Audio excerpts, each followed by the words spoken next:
alaikum. Welcome to today's scientific session. Today's topic is long-term health effect of COVID-19. We'll be presenting Medicine Unit 6. Presenter is Dr. Amrit Lal Das, HMO Medicine Unit 6. I am requesting Dr. Amrit to present his topic.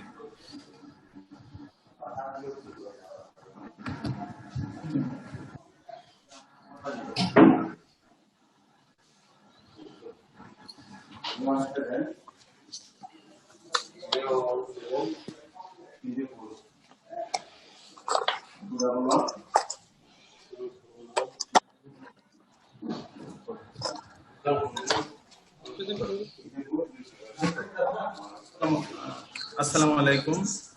I'm Dr. Amrit. Assalamu alaikum. I'm Dr. Amrit Lal Das from Medicine Unit 26.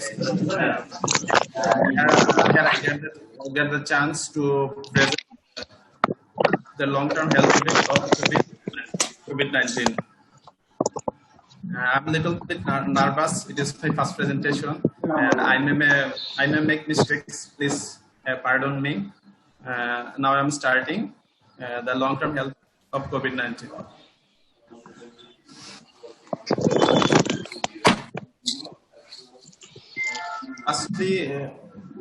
Firstly, for making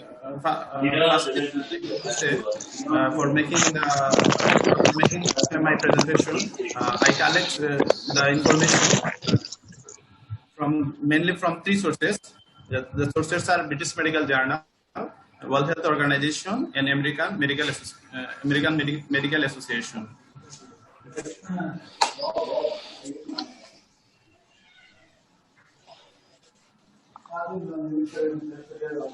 COVID-19 is becoming a pandemic disease, and many all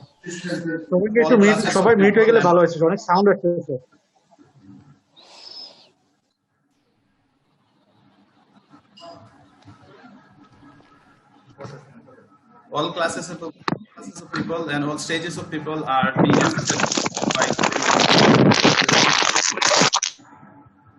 COVID. Affects multiple organs in our body, and it produces multiple symptoms in our body, and some symptoms persist for a long time. Mainly the people affected by COVID-19, they experience mild or moderate type of illness, and among them 10 to 15% of the patients progress to severe disease, and about 5% become critically ill. And these patients still দয়া করে presenter ছাড়া সবাই একটু mute করে ফেলেন। দয়া করে presenter ছাড়া সবাই মিউট করে ফেলেন please.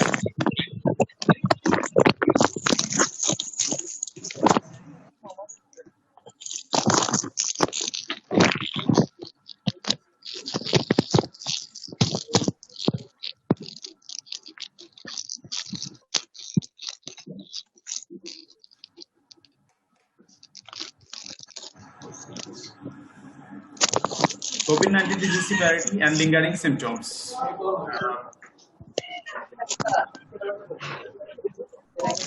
COVID-19 disease severity and lingering symptoms.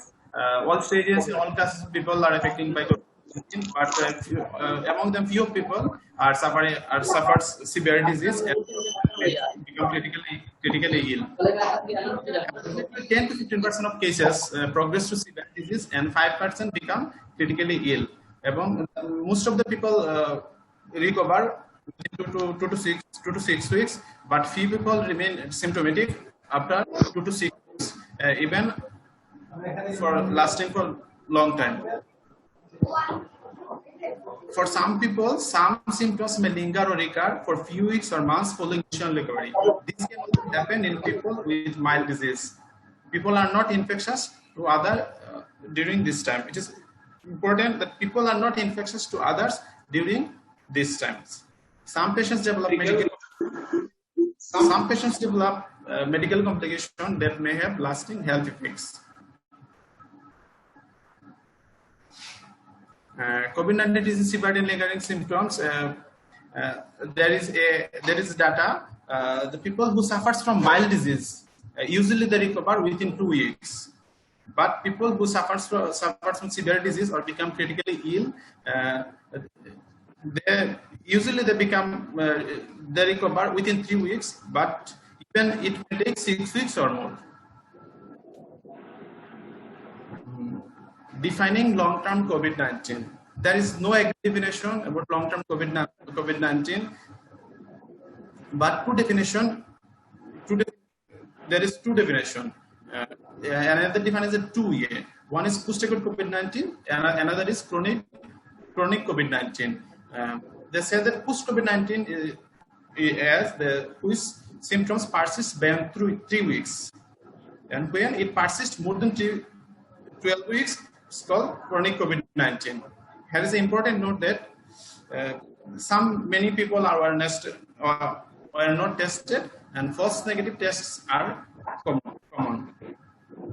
So they suggest that positive for prerequisite for diagnosis. People who are not tested or people who had the symptoms like COVID-19, they may also suffer from the long-term COVID. We need to count for them. Then there's a question how common it is. Many people are being affected in the whole. Some are being recovered within 2 to 6 weeks, and some source symptoms only 2 days, 3 days. But only few people remain symptomatic after 2 to 6 weeks or even more than 6 weeks. Two study done in UK and another is done in United States. Around 10% of patients who tested positive SARS-CoV-2 remain unwell beyond 3 weeks. Smaller proportion for month. This is done in the United study. Another study in the US, there is shown that 65% of people become healthy within 14 to 21 days. Another 35% may show symptoms. Of COVID. There are some people affected. Many people are being affected by COVID-19, and they show their symptoms. But only few people remain symptomatic. So there is a question: why are some people affected? Actually, it is not known why some people's recovery is being prolonged. So they think that there is something that persistent viremia due to weaker absent antibody response, relapsatory infection, inflammatory and other immune reaction, deconditioning may causes the long COVID or chronic COVID. There is also some mental factors such as post-traumatic stress. They also contribute, and previous respiratory, musculoskeletal, or neuropsychotic symptoms. Patients may suffer from the long COVID. Now the question: what are the symptoms? The people who suffer from the chronic COVID or acute post-acute COVID, what are the symptoms? Persist. We know that COVID. We know that COVID affected our multiple organs in our body, and it shows multiple symptoms. It affects various organs, but mainly it affects our heart. It may cause the damage to the heart muscle, cause heart failure, pericarditis, myocarditis, and others. And also, lungs, it causes damage to lung tissue and may cause restrictive lung failure. It also affect the brain and nervous system. In brain and nervous system, it causes anosmia, means loss of sense. It causes headaches. It may cause, we know that COVID is a hypercoagulable state, so it may cause the thromboembolic events such as pulmonary embolism, heart attack, and stroke. It also causes the cognitive impairment like memory loss and loss of concentration. All other symptoms. It also affects our mental health, and in mental health it causes anxiety, depression, mood stress, and sleep disturbance. And also because of musculoskeletal and others. And musculoskeletal system, it causes pain, joint and muscles. It also affects the skin. It causes skin rashes. Can take many forms, including vesicular, macrovacular, articular, and channel pain-like lesion to the extremities. And channel pain-like lesions, it is also called COVID-2. Then it also causes fatigue, low-grade fever, gastrointestinal upset, metabolic disruption, and food control of metabolic disruption like food control of diabetic mellitus, and various thromboembolic condition. And there was done a study on social media, the participant response to social media about their long COVID and which symptoms persist months. In 14 patients, they are told that the respiratory symptoms persist long time. Then symptoms of the cardiovascular system, the neurological systems. What are the test required? If a patient come to us with a post-COVID symptoms, what are the tests we should do? We should not all the tests in COVID-19. We should be selective for the patients, especially it is specific clinical indication.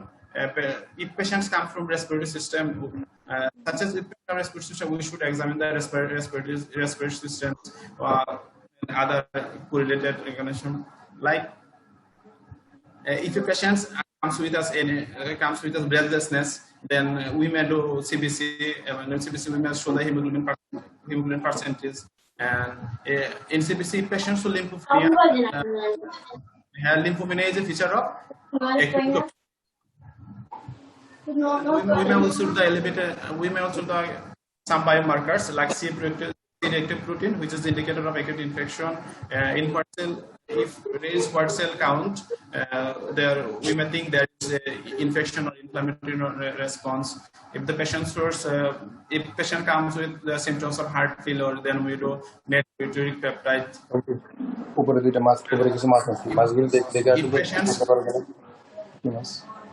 If patients come with us prothrombotic state or thromboembolism like disorder, then we may do ferritin level, which may indicate the inflammation and prothrombotic state, and troponin I, and we may do troponin I syndrome and myocarditis, and we may do D-dimer, which indicates the thromboembolic state, and troponin I and D-dimer may also false positive, but a negative result can reduce clinical uncertainty.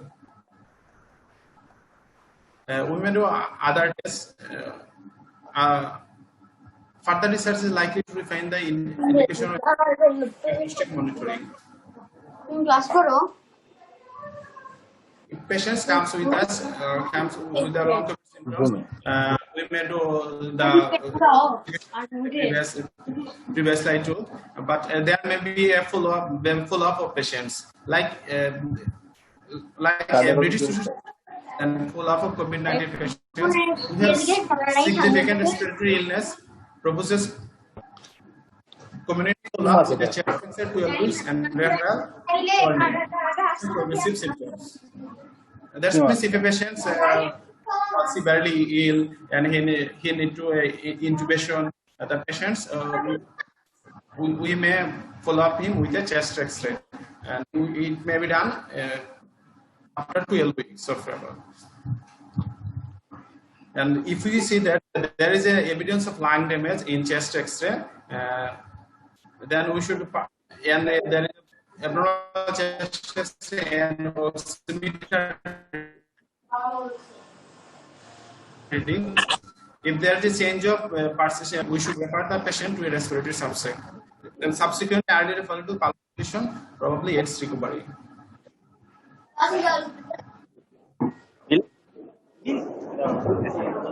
It affects multiple organs of our body. It mainly affects our lungs and various respiratory shows in post-COVID. One of them, the main one of them is and defines chronic cough, a chronic cough which persists beyond 8 weeks. when dealing with cough, we should mind in that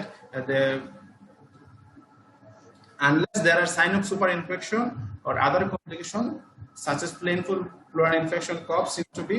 If there is no symptoms like superinflammation or then we manage with simple breathing techniques, or if there is indication Prudhomme inhibitor. If we think it may be cause of the gastrointestinal reflux disease, then we prescribe the patient inhibitor or symptomatic. Sir বলে post create করে তো এটা তো হইলে তো মাঝখান থেকে হইলে তো সমস্যা ছিল না, আটকাই দিছে সব। আর ঝামেলা আছে কিছু কিছু যে সিনিয়র স্কেল না হয় সিনিয়র স্কেল রেখে দিছে। In post-COVID patient, there is since that the breathing patterns of is occurred. About 80% of the work breathing patterns is done by the diaphragm. We know that it is done by the diaphragm, but after the COVID-19, the breathing pattern is altered. It reduces the diaphragmatic movement and greater use of the shoulder and accessory muscle. And this results in increasing fatigue and breathlessness and high energy expenditure. The control technique is aimed at normalizing breathing patterns and increasing the efficiency of respiratory muscles, including the diaphragm, resulting in less energy expenditure, less air irritation, reduced pattern in breathlessness. কোভিডারও মানে এগুলো থাকবেই, persistent লেগে থাকবে। Due to altered breathing techniques, patient হ্যাঁ, তারপরেও সমস্যা হয়ে যাচ্ছে। patient severe air irritation and fatigue, and we can manage by various breathing techniques, but there is one of them. Should in subordinate position and breathing slowly, and she does in with nose and out through the mouth, while realizing the chest and shoulder. They should aim for inspiration and expiration 1:2. This technique may be used frequently throughout the day in 5 to 10 minutes, 5 to 5 minutes or longer if helpful. There is other technique, other breathing techniques like deep breathing technique, partially breathing, yoga techniques, Buddha echo. Patients, there is. I have discussed there is many breathing techniques, but which breathing we should follow. The many one breathing techniques may be useful for once, and other breathing techniques may be useful for others. And which breathing techniques patient should follow? It requires the specialist advised.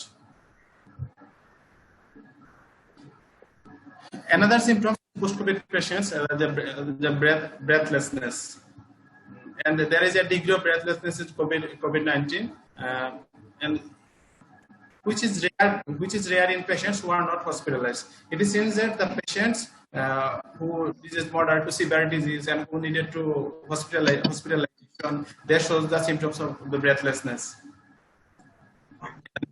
From that, breathlessness tends to improve with breathing exercise, and pulse oximetry may be extra used for assessing and monitoring respiratory symptoms after COVID-19. And there is some people shows that using a pulse oximeter in home they may raise the anxiety of the patients, but in various study it shows that the use pulse oximetry in her home, it does not raise the anxiety of the patient. And we can use a pulse oximetry in post-COVID-19. We know that hypoxemia is a main feature of COVID-19, and hypoxemia may reflect impaired oxygen diffusion with the COVID-19, and we know that the most dangerous symptoms of post-COVID COVID-19 is the silent hypoxemia. Patient may not ever hit hypoxemia. In this situation, pulse oximetry is the most useful instrument, where patient himself or herself can determine his saturation. self British social guidelines. And now the question is, what are the target saturation of a COVID-19 positive patient? British Social Guidelines define the target range of 94 to 98% and level of 92% or below as requiring supplemented oxygen. There is a word that if the patient is previously suffering from the respiratory disease, right, like COPD, but asthma, his target saturation is different. In this case, their target saturation is 88 to 92. If the patient have no disease, then the target will be the 94 to 98%. And in those patients, if the saturation fall below 98%, he requires a supplementary oxygen, and he may need the hospitalization.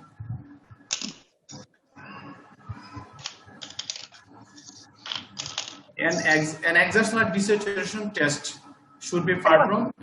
Assessment for the patient whose resting pulse meter. There may be many patients. I am one of them.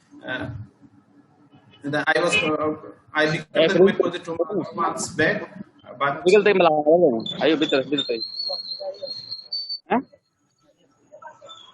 patients whose saturation is 96%, but whose symptom but who feel lightheadedness or severe breathlessness on exercise, he may need to do this desaturation test. We should told the patient to walk 40 steps by himself, and then after spending one time doing it sit to stand as fast as they can. And if the saturation loss more than 3%, the patient requires others investigation.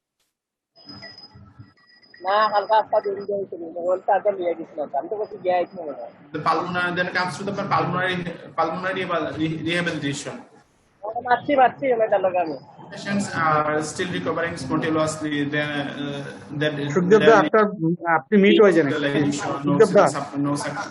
No supplementation, but who are suffering from post-acute COVID-19 or chronic COVID, they may need to the pulmonary rehabilitation. And pulmonary rehabilitation is defined as a multidisciplinary intervention based on personalized evaluation and treatment, which includes, but it is not limited to exercise training, education, behavioral modification designed to improve the physical and psychological condition to people with respiratory disease. Fatigue. Fatigue is one of the most complained symptoms of post-acute COVID-19, and there is a profound and prolonged nature of fatigue in some post-acute COVID-19 patients. Share features of chronic fatigue syndromes, and then other serious infections like SARS and MERS and community-acquired pneumonia. And fatigue also seen in the severe acute respiratory syndrome and Middle East respiratory syndrome, and also fatigue management and guidance from clinician on return to exercise are graded for athletes in COVID-19 are currently all based in indirect evidence. There is much debate and controversy about the role of graded exercise in chronic fatigue generally and in COVID-19 particular. In fact, people who become fatigued, there is controversy. Some says they should do the chronic graded exercise, and they oppose the chronic, and some oppose the chronic graded exercise. But NICE suggests that the exercise in such patients should be undertaken cautiously and cut off if the patient develops fever, breathlessness, severe fatigue, or muscle aches. And if a sportsman come to us and he suggests advice, how will he return to his previous exercise? Then they suggest that if a sportsman from mild illness then we may advise him or her that he may pick up level of stretching, strengthening before cardiovascular session, and who suffers from very mild symptoms, limited activity to slow walking or equivalent increased rest periods if symptoms worsen. And he should do about high intensity training, and if he had the persistent symptoms like fatigue or breathlessness, limit activity to 60% maximum heart rate until 2 to 3 weeks after resolve.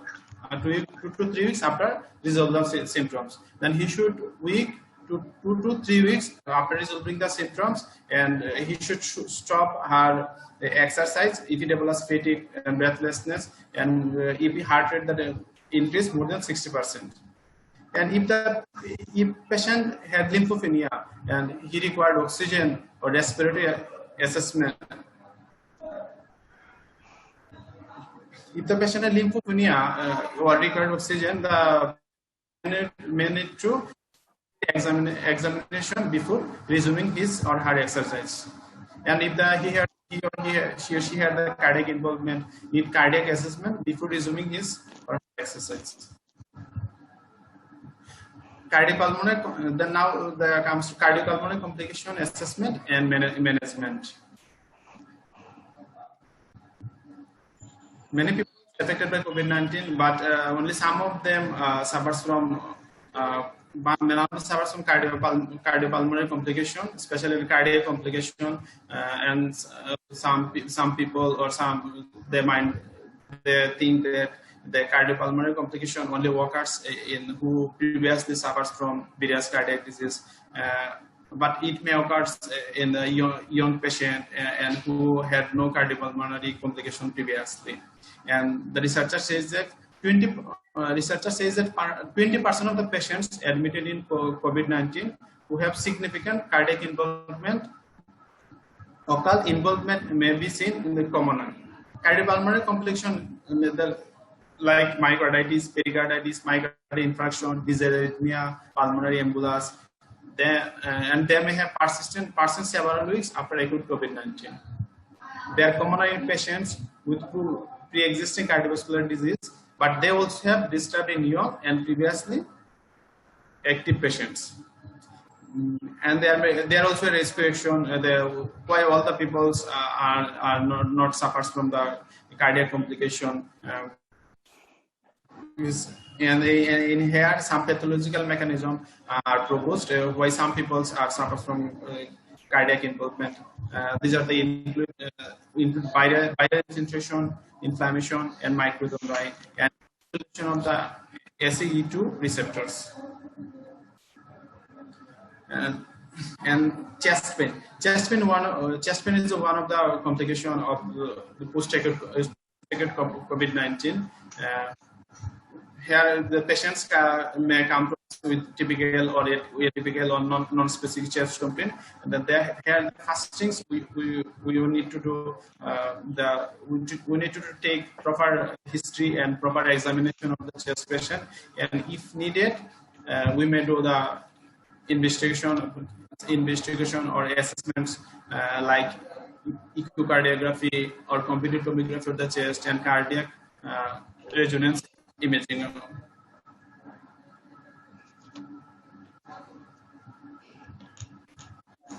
And that the most dangerous complication of COVID-19 thromboembolism. It is known to all that the COVID-19 is an inflammatory and hypercoagulous state, and it increases the thromboembolic events. As it hypercoagulous states by thromboembolic, it may causes cardiac myocardial infarction, stroke. So the patients may need to prophylactic. That suggests that many patients receive prophylactic anticoagulation. Recommendation for anticoagulation after discharge may vary, but higher risk patients typically discharge from hospital with 10 days of extended thromboprophylaxis. If the patient has been diagnosed with thrombotic episodes, anticoagulation and further investigation and monitoring should follow standard guideline. And it is known how long the patient even hypercoagulable following acute COVID-19. And here is also a question why all the people are all the COVID-19 positive patient does not suffer from thromboembolism, and there is shown that there is some risk factor which raise the probability of being thromboembolism. There is age, male sex, obesity, cancer, comorbidities, ICU admission, inflammation, lung injury, and cytokine storm.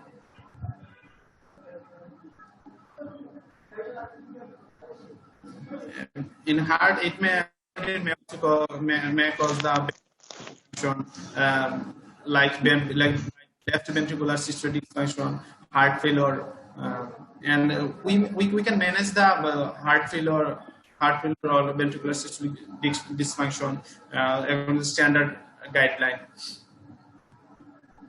And the patients who suffers from the cardiovascular, suffers from the ventricular dysfunction or heart failure and others like myocarditis and pericarditis, they should avoid intense cardiovascular exercise for 3 months.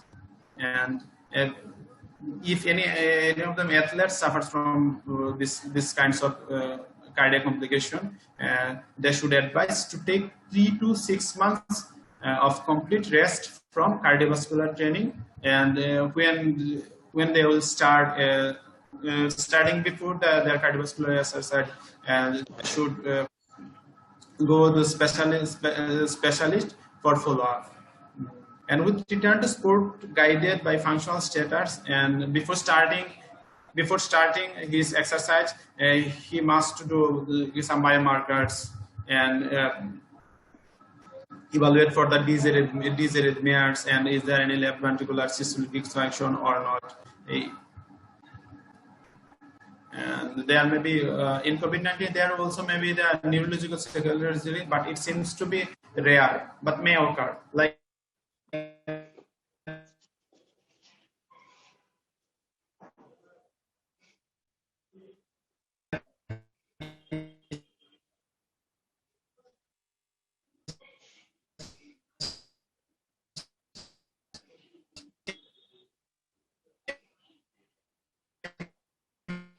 stroke, seizure, encephalitis, cranial neuropathy have been described.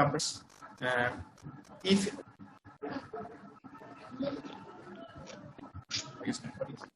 sorry for interruption. The post-acute COVID-19 may suffer from the neurological sequence and various neurological disease, various complications may suffer the patient, like ischemic stroke, seizure, encephalitis, and cranial neuropathy. But it seems rare. If we suspect a patient, he or she may suffer from the serious neurological complication, then we should refer to him a neurologist. But there may be non-specific neurological symptoms which may seem to occur with fatigue, breathlessness, and headaches, dizziness, and cognitive blunting, which calls the brain fog. In case of these symptoms, there is no, until evidence guidance appears how to manage. There is no proper guidelines for management. Then we may manage the patient only evidence guides or his or with symptoms he shows. The patient with symptoms shows. Then they recommend supportive management and symptoms monitoring in primary care. We know that all stages of people suffers from COVID-19 and develops various symptoms, but we know that it is very severe to the older patient, and most of them die, but who survives, there's a higher risk of the developing severe complication, and it's become more severe. So the older patients may develop, there is a higher risk of developing malnutrition, depression, and delirium. Post-acute COVID-19 chronic pain may affect patients at any age, but it seems to be commoner in elderly patients. And there may be with the various psychosocial impact their life, and we may manage the older patients, taking some steps like access to them to healthcare, such as arrangement for obtaining regular medication, and we may do the good routine personal exercises for them, such as we may tell them to go to local shop and for the simple shopping, and we may increase the social interaction, like giving scope him or her to meet with friends and land professional support network. COVID-19 not only affect our health, it also affects our mental health and well-being. Most publication on COVID-19 mental health have emphasized individual reaction to pandemic, and it may cause severe psychiatric disease like anxiety, stress, and conditions related to broken routines, and loneliness and social isolation, unaffected injury. There is one word told that it may also affect the patients who are not severe COVID-19, but who is in isolation and loneliness may cause the anxiety and stress. The World Health Organization has issued guidance on this. Lacan suggests that post-acute COVID-19 is often associated with long mood. There may also long mood, hopelessness, heightened anxiety, difficulty sleeping. Post-traumatic stress disorder may occur, especially in healthcare workers and other carrying responsibilities. There is in that post-traumatic stress disorder may occur, especially in health workers and carrying responsibilities persons. And if we summarize all I have discussed previously in a infographic, and there is the summaries of the previously discussed things, and we the effects of COVID-19 and which symptoms and which complications it may cause in our body. Everything is not known. That's we are watching, or we are getting the patient of COVID-19 the symptoms, which symptoms there shows to us, but there is many symptoms which may come newly. There has not previously shown in COVID-19 patient. That's why an uncertain COVID-19 and uncertain research and we are managing the patients symptomatically, but a patient may come with the new symptoms, and we should manage the patients through the evidence-based management and the symptomatic management.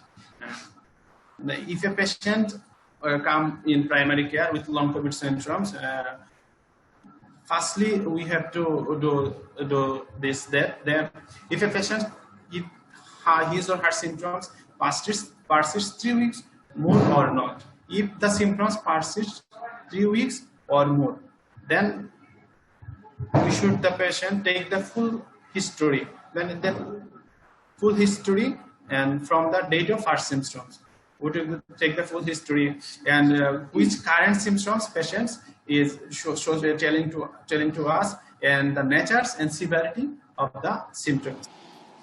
And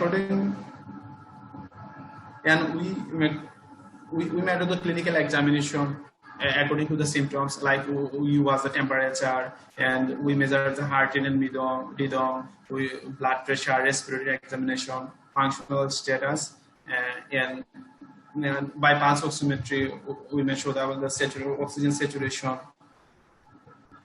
And if then after doing a full history and taking full history and clinical examination, if you think the patient needs the clinical testing, then we may do the clinical testings. And in the clinical testing, there is no need to do all the investigations, but we should do all the investigation. We should do the investigation of the significant showing the significant clinical manifestation, or the patient mainly shows the which symptoms. Is it cardiac symptoms or respiratory symptoms? If he or she show the respiratory symptoms, then such as we may do the chest X-ray. The cardiac symptoms or chest pains, we may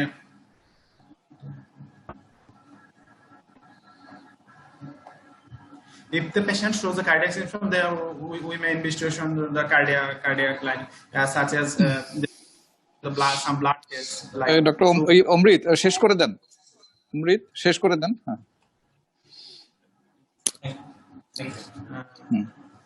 Thank you, everyone. I may make mistakes. Please excuse me.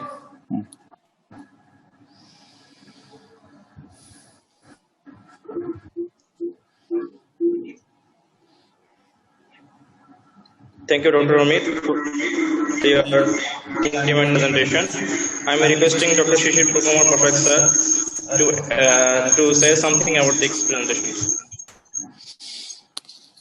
আচ্ছা, আমি question answer সেশনে যাওয়ার আগে আমি পুরো বিষয়টা সম্পর্কে একটু সংক্ষিপ্ত বলতে চাই, কারণ আমাদের প্রেজেন্টেশনের সময় অনেক শব্দ বিভ্রাট হয়ে গেছে, আর ও নতুন প্রেজেন্টার হিসাবে মোটামুটি ভাবে অনেকটাই হয়তো মানে শোন বা প্যালেটেবল করে তুলতে পারছে কিনা আমার মানে এটা মনে হচ্ছে। তো আমি কি অডিবল সবার কাছে? জি স্যার, জি স্যার। আচ্ছা, তো এটা একটা নতুন টপিক। আমরা তো অ্যাকিউট কোভিড এর মানে এপিডেমিকের ভিতর দিয়ে আমরা যাচ্ছি। তো এর মধ্যেই অ্যাকিউট কোভিড এর পরে যে সমস্ত পেশেন্টরা মানে আছেন, সার্ভাইভ করে আছেন, তাদের মধ্যেও সিমটম অনেক পারসিস্ট করছে। তো এর মধ্যে যারা যারা সিমটম পারসিস্ট করছে তারাও বিভিন্ন মিডিয়াতে, সোশ্যাল মিডিয়াতে তারাও মোটামুটি ভাবে একটা গ্রুপ, যেমন আপনি যদি ফেসবুকে লং কোভিড নামে একটা মানে সার্চ করেন, এটা হচ্ছে লং কোভিড, এটা হচ্ছে লং কোভিড সাপোর্ট গ্রুপ, তাহলে দেখবেন যে বিরাট একটা গ্রুপ। এই গ্রুপে প্রায় 30,000-এর মতো সদস্য রয়ে গেছে। তো তারা নিজেরা একটা গ্রুপ করে তাদের নিজের সাপোর্টের জন্য একটা গ্রুপ তৈরি করে ফেলছে। অর্থাৎ অ্যাকিউট কোভিড এর পরেও সিমটম গুলা অনেকের ক্ষেত্রেই পারসিস্ট করছে। তো এগুলিকে মেডিকেলি ডিফাইন করার জন্য অনেকেই একত্রিত হয়ে একটা বিএমজেতে একটা মোটামুটি সামারি আর্টিকেলের মতো প্রকাশিত হয়েছে, এবং সেটার আলোকেই আমাদের আজকের প্রেজেন্টেশন। যদিও এভিডেন্স এখনো পর্যন্ত মানে এখনো অ্যাকুমুলেট করছে, তো তার আগ পর্যন্ত টেম্পোরারিলি পোস্ট অ্যাকিউট কোভিড-19 টাকে ডিফাইন করা হচ্ছে যে সিমটম যদি 3 সপ্তাহ বেশি পারসিস্ট করে তাহলে এটাকে পোস্ট অ্যাকিউট কোভিড-19 হিসাবে তাকে অ্যাড্রেস করা হয়। এটাকে লং কোভিডও বলা হয়, লং হল কোভিড-19ও বলা হয়, লং হল বা লং কোভিড বা পোস্ট অ্যাকিউট কোভিড-19, 3 সপ্তাহ বেশি। যদি সিমটম গুলা 12 সপ্তাহ বেশি থাকে তাহলে এটাকে ক্রনিক কোভিড-19। এই দুইটা টার্মে আপাতত এদেরকে ডেজিগনেট মানে করা হচ্ছে যাতে আমরা এই গ্রুপগুলোকে চিনতে পারি। তো আমরা কিন্তু এখন মানে we are beginning to understand this things. We have yet to understand many things about this group. UK study অনুসারে 10% পেশেন্ট যারা কোভিডে আক্রান্ত হয়েছেন এবং সার্ভাইভ করে গেছেন, তাদের 10% এই লং কোভিড এর সিমটম নিয়ে মানে সিমটম পারসিস্ট করছে 3 সপ্তাহ পরে। এবং ইউএস স্টাডি অনুসারে 35% পেশেন্ট যারা সার্ভাইভার তাদের এই লং কোভিড-19 সিমটম তারা কমপ্লেন করেছে। এখানে এই প্রেজেন্টেশনে দুইটা গ্রুপে এই রোগীদেরকে ভাগ করা হয়, দুইটা গ্রুপ।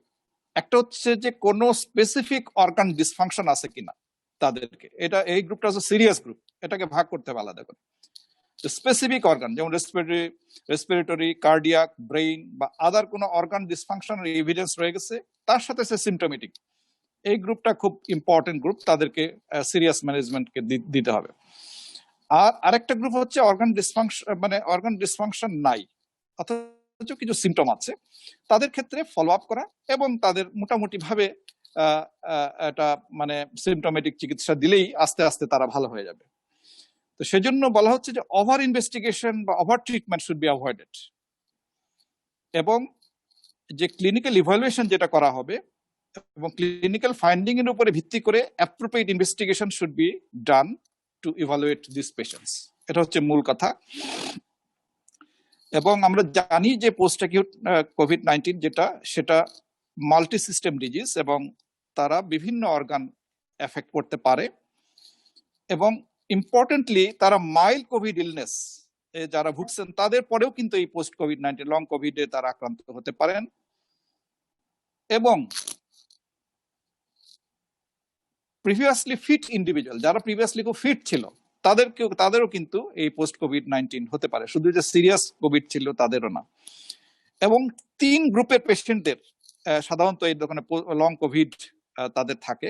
একটা হচ্ছে ওল্ড এজ, কোমরবিড কন্ডিশনস, এবং যারা সিভিয়ার ডিজিজে আক্রান্ত হয়েছে তাদের এইটা বেশি হওয়ার সম্ভাবনা আছে। অলদো মাইল্ডলি অ্যাফেক্টেড যারা কোভিড-19 তাদেরও কিন্তু এরকম পোস্ট অ্যাকিউট কোভিড-19 তাদের হতে পারে। এটা হচ্ছে ইম্পর্টেন্ট কথা। Most commonly reported symptom in post acute COVID-19 হচ্ছে ফ্যাটিক এবং ডিসনিয়া, এই দুটো হচ্ছে মোস্ট কমন।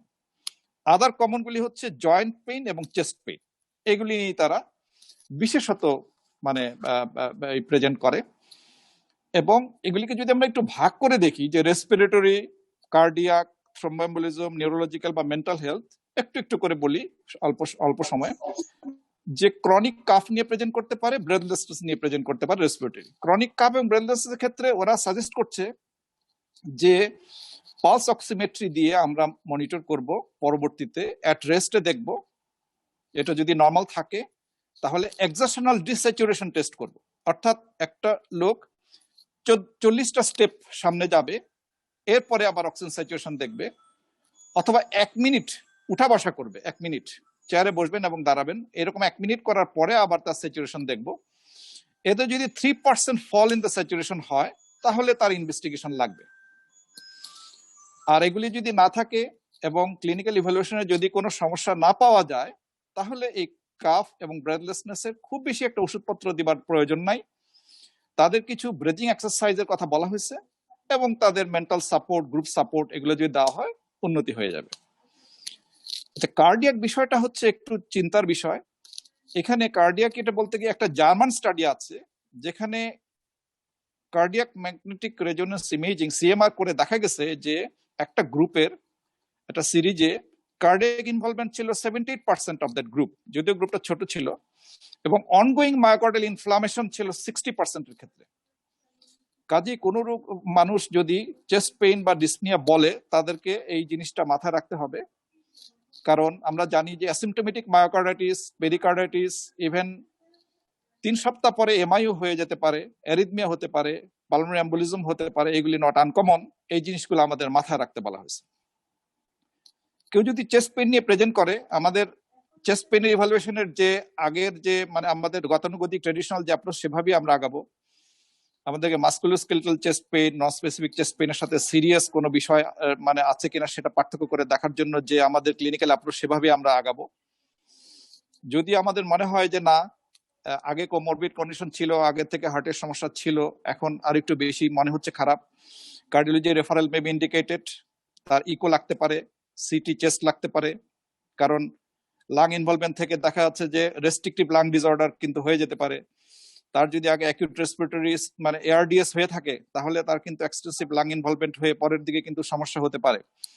সেই জন্য সিটি চেস্ট করে আবার দেখতে হতে পারে, সিএমআর করা লাগতে পারে, এবং তার পালমোনারি রিহ্যাবিলিটেশন এগুলো লাগতে পারে। থ্রোম্বোএম্বোলিজমের ব্যাপারে আমরা তো এখনো অ্যান্টিকোগুলেন্ট দিয়ে যাচ্ছি, কিন্তু কতদিন অ্যান্টিকোগুলেন্ট দিতে হবে বা কতদিন পরে আর রিস্ক নাই, এগুলো কিন্তু আমরা এখনো জানতে পারি নাই। কাজে 3 সপ্তাহ পরেও দেখা গেছে কোনো কোনো মানে পেশেন্টের, লং কোভিড-19 পেশেন্টের থ্রোম্বোএম্বোলিক ইভেন্ট হয়। সো এটা ফলো আপ করে রাখতে হবে। নিউরোলজিক্যালের ব্যাপারে বলা হচ্ছে যে নন স্পেসিফিক নিউরোলজিক্যাল সিমটম আর কমন, যেমন হেডেক, ডিজিনেস, কগনিটিভ যে সমস্ত ব্লান্টিং, এটাকে ব্রেইন ফগও বলা হয়, এই সমস্ত মানে কমন।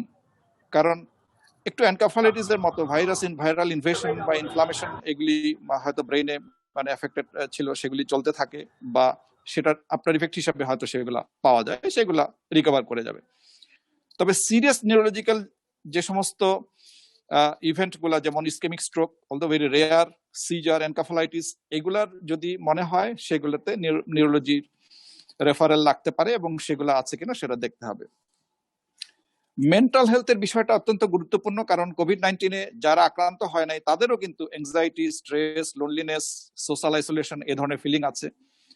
এই ধরনের ফিলিং নিয়ে যখন সে কোভিড আক্রান্ত হচ্ছে তখন তারা অনেকে প্যানিক হয়ে যাচ্ছে, এবং এর আফটার ইফেক্ট হিসেবে low mood, hopelessness, heightened anxiety, difficult in sleeping, post traumatic stress disorder এগুলো কিন্তু দেখা দিতে পারে।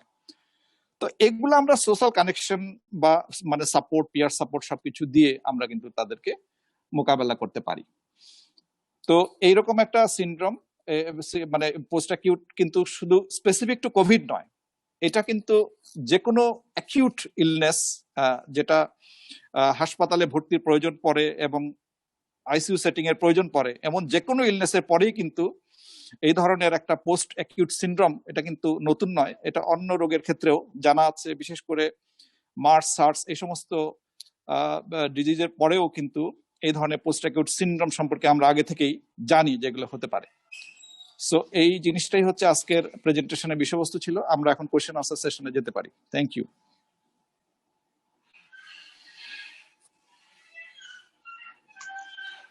Thank you, sir. I am welcoming our audience to question our presenter. We have a rich panel of experts, our respected teachers. They can answer your question also. Thank you.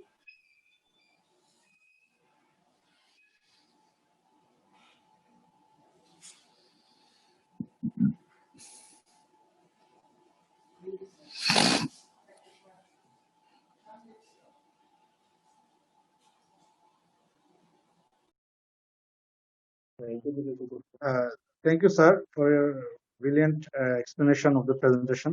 Sir, I have a question. I've seen in few patients that in post-COVID patient that they presented with persistent palpitation and tachycardia. How can we manage these patients, sir? In post-COVID patients, sir? I've experienced few patients. Persistent palpitation and tachycardia. Palpitation tachycardia, হ্যাঁ, good. এটা হ্যাঁ আমিও দেখছি, এটা হতে পারে। এই ধরনের পেশেন্টের যেটা করতে হবে যে ওই যেটা আমি বলতেছিলাম, যে কোনো কমপ্লেইনকেই সিরিয়াসলি নিতে হবে প্রথমে, কারণ কার্ডিয়াক কমপ্লিকেশন ইজ ভেরি মানে নট আনকমন, রাদার ভেরি মানে এটা কমন কমপ্লিকেশন ফলোইং কোভিড। কারণ মায়োকার্ডাইটিস বা পেরিকার্ডাইটিস বা এমআই বা এই অ্যারিথমিয়া কমনলি হয়। এইগুলা পেশেন্টের প্রপার ইভ্যালুয়েশন করতে হবে। তার হয়তো আমাকে দেখতে হবে তার মানে কোভিড আক্রান্ত হওয়ার আগে তার কোনো কোমরবিড কন্ডিশন ছিল কিনা সেটা যাচাই বাছাই করে দেখতে হবে, ডায়াবেটিস কন্ট্রোলে আছে কিনা, আগের হার্ট ফেলিউর ছিল কিনা, কি কি মেডিকেশন পাচ্ছে, এবং পেশেন্টের একটা কমপ্লিট ক্লিনিক্যাল ইভ্যালুয়েশন করতে হবে।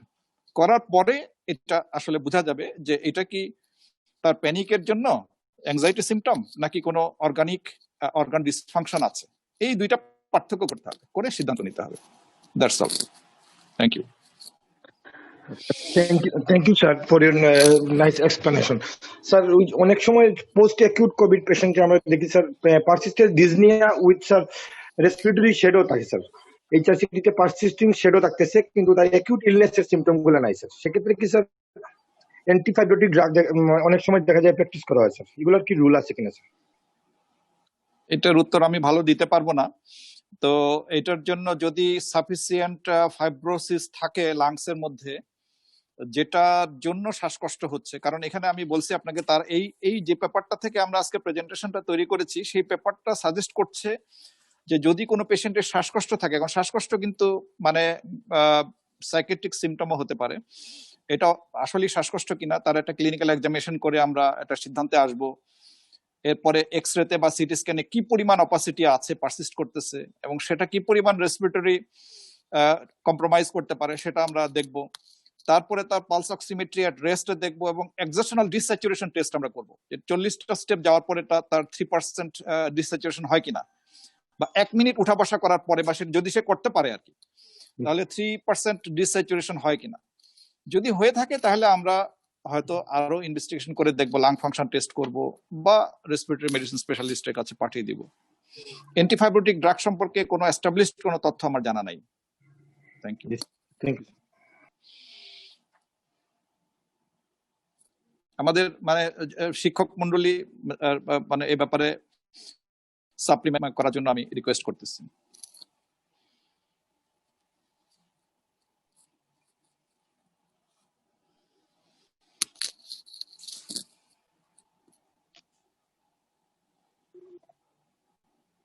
Sir, I have a sir, suggestion, sir.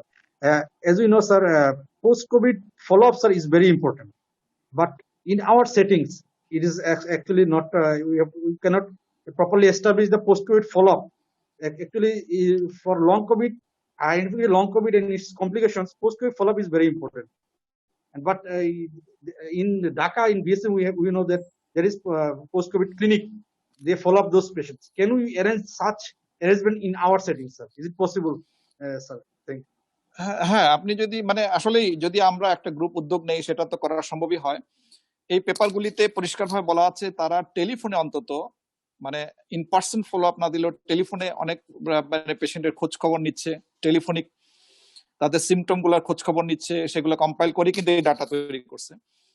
USA তে টেলিফোনিক এরকম ফলো আপ সিস্টেম এবং টেলিফোনিক অ্যাডভাইস, ভিডিও কনফারেন্সের মাধ্যমে এই রোগীর সেবা দেওয়া হয়।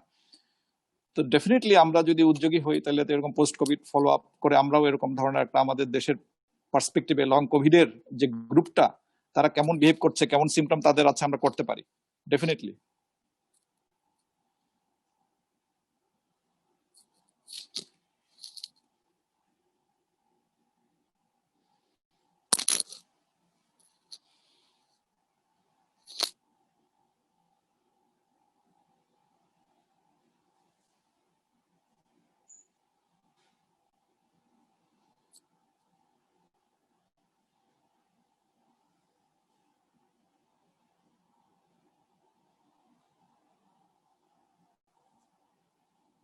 আর কোনো প্রশ্ন কারো?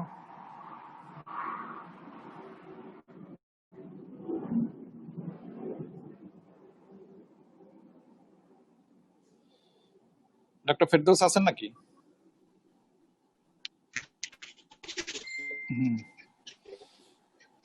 ডক্টর ফেরদৌস কন্টিনিউ করেন, সবার প্রশ্ন নেন।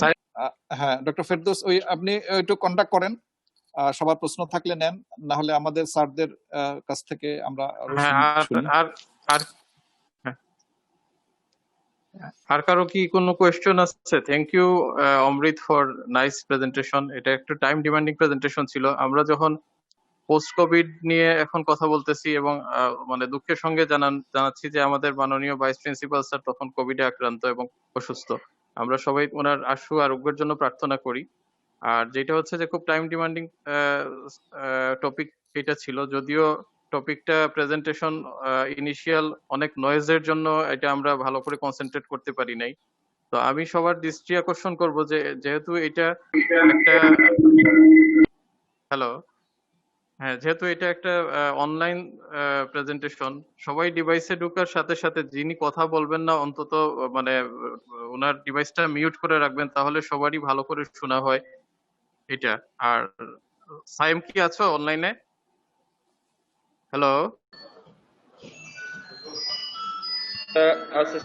স্যার আমি। হ্যাঁ, তো তুমি কন্টাক্ট করো, তোমাকে তো পাওয়া যাচ্ছে না। এরপরে কোয়েশ্চেন না থাকলে টিচারদের কাছ থেকে কমেন্ট আহ্বান করো, তারপরে conclusion যাও স্যারকে দিয়ে। Sir, I am requesting Dr. Tanvir Mohit sir to say something about this presentation. Sir.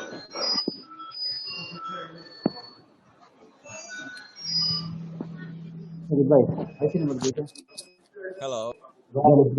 Hey, Shamil. 1000 টাকা তো জমা আছে, বইটা তো স্যার। দাদা জমা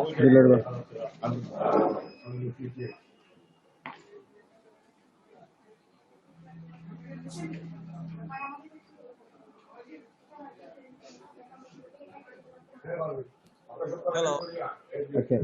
হ্যাঁ তানভীর, শোনা যাচ্ছে, বলো। হ্যাঁ স্যার, আপনাকে শোনা যাচ্ছে স্যার? হ্যাঁ তানভীর, শোনা যাচ্ছিল, বলো।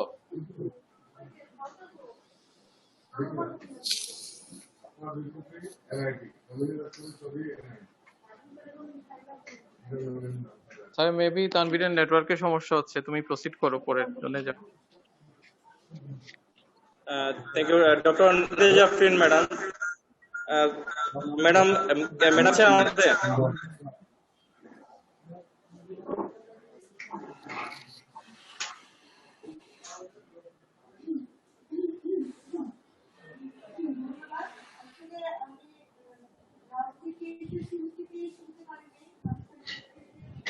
ম্যাডাম আছে?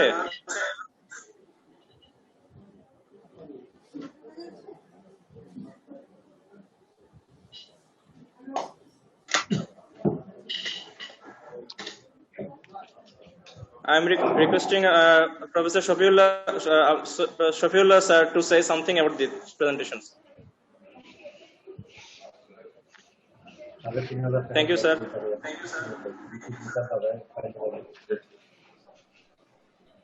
সজীব ভাই, কিন্তু তো আগে তো 3 বছর মেয়াদি ছিল একক নামের সর্বোচ্চ 30 টা, এখন কি দেখলাম ওই যে শোনা যায় করা যাবে একক জি নামে? স্যার, জি স্যার। বাংলাদেশ ব্যাংক তো, বাংলাদেশ ব্যাংক শুনতে পাচ্ছ? আচ্ছা, আমার একটু সমস্যা হচ্ছে যার জন্য আমাকে দেখা যাচ্ছে না।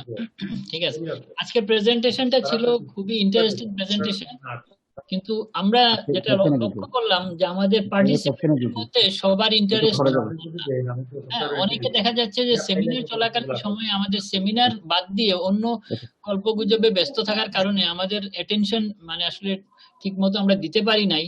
এবং আজকের মতো এত ইম্পর্টেন্ট একটা টপিক যেটাতে আমাদের জীবন মরণ ব্যাপার, আমাদের একজন কলিগ এখন বিপদের মধ্যেই আছেন, হ্যাঁ, আমাদের ভাইস প্রিন্সিপাল স্যারই বিপদের মধ্যে আছেন। এই বিপদ আমাদের যে কারো হইতে পারে, হ্যাঁ, এবং আমাদের এই বিপদ থেকে বাঁচার জন্য সবাইকেই সচেতন হইতে হবে। কিন্তু আমি দুঃখের সাথে দেখতেছি যেটা, যে আমাদের কলিগদের মধ্যে সচেতনতার চরম অভাব। এবং আমি এটাতে একটা ক্ষোভই প্রকাশ করতেছি যে আমরা যদি জনগণকে কি সচেতন করব, আমরা নিজেরাই সচেতন না। হ্যাঁ, আমাদের মধ্যে এই ব্যাপারে যে আগ্রহ থাকার কথা, আমি যেটা আশা করছিলাম, আমাদের অনেকের মধ্যে সেই আগ্রহ নাই, বরঞ্চ অন্য ব্যাপার নিয়ে আমাদের বেশি আগ্রহ আছে, যার কারণে আমরা মিউট করতেও ভুলে যাই। হ্যাঁ, এবং এইখানে যে মনোযোগ দিয়ে যে শোনার কথা সেটা আমরা শুনতে কিন্তু ব্যর্থ হচ্ছি। এবং আমি আরেকটা দুঃখ প্রকাশ করতেছি, যেটা হলো আমি যেটা ওয়ার্ডে অবজার্ভ করতেছি যে এরকম একটা সিরিয়াস ডিজিজ যেটা শুধু একিউট না, এটা ক্রনিক কমপ্লিকেশনও আসতে পারে, আমাদের শুধু বর্তমান না ভবিষ্যতেও আমাদেরকে ধ্বংস করে দিতে পারে। এই ব্যাপারে আমরা কিন্তু যেভাবে সচেতন হওয়ার কথা, জনগণ তো সচেতন নাই, আমরা নিজেরাও সচেতন না। যেমন আজকেও আমি যেটা অবজার্ভ করলাম আমার ওয়ার্ডে 3 নম্বর ওয়ার্ডেও দেখা যায় জানালাগুলা বন্ধ আছে, অ্যাটেন্ডেন্ট গিজগিজ করতেছে, কারো কোনো মাথা ব্যথাই নেই এটা নিয়ে। এই যে চিন্তা করেন, আজকে আমরা যে আলোচনা করলাম, এই আলোচনার পরে আমাদের অবশ্যই সচেতন হওয়া দরকার যে Covid not a matter of jokes. হ্যাঁ, হয়তো মনে করতেছেন ইয়াং ডক্টররা যে আপনাদের কারো কিছুই হবে না, কিন্তু দেখা যাচ্ছে যে একবার কোভিড হওয়ার পরে আবারও কোভিড হচ্ছে এবং সেকেন্ড টাইম কোভিডের রোগী মারাও যাচ্ছে। তাই সেকেন্ড টাইম হইতেও পারে, যে কারো হইতে পারে। এই জন্য, এবং শুধু হওয়া শেষ না, এটার ক্রনিক কমপ্লিকেশন, এটা লং কোভিড সিনড্রোম যেটা আছে সেটা নিয়েও আমাদের সচেতন হওয়া দরকার। হ্যাঁ, তো আজকে যে আলোচনা যেভাবে আমরা আশা করছিলাম, নয়েজের কারণে আমরা কিন্তু ঠিকমতো কনসেন্ট্রেশন দিতে পারি নাই, ঠিকমতো শুনতেও পারি নাই। তবে আমাদের শিশির বসাক স্যার সাপ্লিমেন্ট দেওয়ায় আমরা খুশি যে স্যার সাপ্লিমেন্ট দিয়ে আমাদের অনেক যেটা খেয়াল করতে পারি নাই সেই জিনিসগুলো স্যার এখানে তুলে ধরছেন, সেজন্য স্যারকে অনেক ধন্যবাদ। এবং আমি আমার কলিগদেরকে বিশেষ করে অনুরোধ করব যে প্লিজ আপনারা সবাই সচেতন হন, এই ব্যাপারটাকে আরো বেশি গুরুত্ব দেওয়া দরকার। হ্যাঁ, যেটা আমাদের জীবন মরণ ব্যাপার, সেই ব্যাপারে কিন্তু উদাসীন থাকার কোনো সুযোগ নেই আমাদের। হ্যাঁ, এবং এই কোভিড নিয়ে আমাদের আরো মনোযোগী হওয়া দরকার, সচেতন হওয়া দরকার, এবং এটা থেকে আমাদের প্রত্যেকের বাঁচার জন্য চেষ্টা করা দরকার এবং একে অপরকে সহযোগিতা দরকার। আমরা যদি একজন আরেকজনকে সহযোগিতা না করি, আলটিমেটলি আমরা নিজেরা সাফারার হব, এই দেশও জাতি সাফারার হবে। আমরা যেখানে এই কোভিডের প্রিভেনশনের দিকে গুরুত্ব দেওয়া দরকার, এখানে কিন্তু কিউর করতে আমরা পারতেছি না, কিন্তু প্রিভেনশনের দিকে আমাদের যে গুরুত্ব দেওয়া দরকার সেটা এই আজকের প্রেজেন্টেশন থেকে বোঝা যাচ্ছে যেটা কত সিরিয়াস। এই জন্য আমরা শুধু ভ্যাকসিন নিয়ে চিন্তা না করে, ভ্যাকসিন যে আসলেই যে আমরা যে নিরাপদ থাকবো তা কিন্তু না, আমাদের প্রিভেনশন করতে হবে। আজকের এই প্রোগ্রামে আমাকে কথা বলার সুযোগ দেওয়ার জন্য আমি সবাইকে ধন্যবাদ জানাচ্ছি। আমার কথায় কেউ যদি মাইন্ড করে থাকেন প্লিজ ফরগিভ মি। হ্যাঁ, কিন্তু আমার রিকোয়েস্ট একটাই, সবাই প্লিজ আমাদের এই সেমিনারকে কিভাবে মানে সার্থক করে তোলা যায় সবার সহযোগিতা আমি চাই। আমি মনে করি each and every person attentive হয়ে এবং নিজের দায়িত্ব ঠিকমতো পালন করে যদি আমরা যাই, ইনশাআল্লাহ আমাদের এই প্রোগ্রামগুলো আমাদেরকে অনেক হেল্প করবে। ধন্যবাদ সবাইকে। Thank you, sir, for your valuable speech. I am requesting Dr. Shishir Kumar Bosak, sir, to please summarize the topic for us and conclude the session. Thank you, sir. আর কেউ বলবে না? তুলি ছিল তো, তুলি বলতেছিল ওই যে লাইন ডিস্টার্ব করছে। আচ্ছা আচ্ছা, ঠিক আছে, সময় শেষ হয়ে গেছে, আমি শেষ করে দিই। Thank you, Dr. Amrit, for presenting the topic. I also thank all the participants and all the teachers of medicine department, Osmani Medical College, for actively participating today's session.